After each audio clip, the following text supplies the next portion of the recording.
Many of us that grew up in the United States knew very little about the UK, other than it stood for United Kingdom. For most kids, if it wasn't the Mighty Python, then the UK wasn't on our radar. We didn't know what a bloke was. We never rode a trolley. We never ate a chocolate chip biscuit. Never asked our parents for a bag of crisp. Wasn't sure what part of the body you would find an arse. We didn't hang out with wankers. Never watched the A-Team on a telly. We couldn't tell you what channel the BBC was on. We never ate cotton floss at the fair. We never took a lift to a flat. Never wore trousers or trainers, and sure as hell didn't wear knickers or call for a bobby when we needed help. And we never ever went someplace for a holiday. We were Americans, and we were locked into our way of thinking, and we thought everyone watched and played with the same things we did.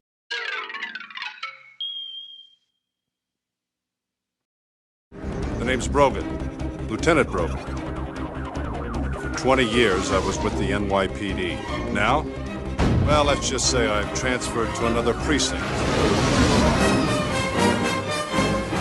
Space Precinct 2040 aired in the UK between 1994 and 1996 with 24 episodes and was created by Gary Anderson, who had a string of very successful television and film credits, including the cult classic Space 1999. The show was seen as a cross between Star Wars and Dragnet, with a little Law and Order thrown on the side. The series took place in the year 2040 and starred former NYPD detective Patrick Brogan, who many of you can remember from Knots Landing.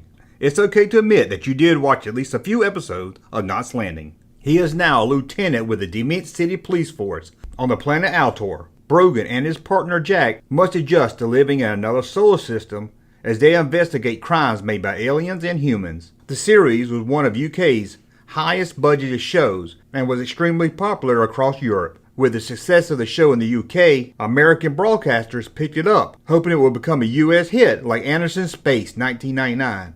But unlike Space 1999, the show was unable to connect with an American audience, mostly due to the US broadcasters not sure how to market the show. The show looked like it was for a younger kid market, but at times had storylines that was more for an adult viewer. It looked like a comedy, but was played straight with bizarre storylines.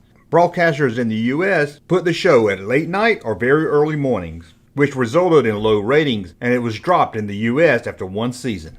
Anderson had been trying to get the show off the ground for almost a decade.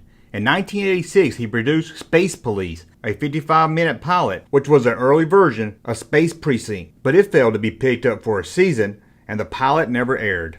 With the show a hit in the UK, the producers reached out to Vivid Imaginations to create a toy line for the series. Vivid was founded in 1992 and took over the toy market pretty fast with their line of Captain Scarlet, Thunderbirds, Sandy, and the Simpsons toy line. They were also the UK toy distributor of Disney, Jakks Pacific, Crayola, and more. The company was founded by Nick Anderson, a former Matchbox Toys managing director in the UK. In 1996, the company would win Toy of the Year with its Pog Maker.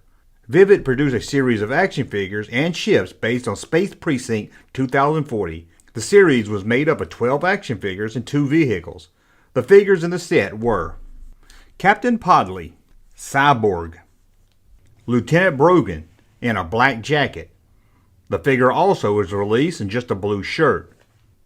Morgo, Officer Castle, Officer Haldane, Officer Aron, Officer Took, Sergeant Fredo, Slow-Mo, and to round off the figures, Snake.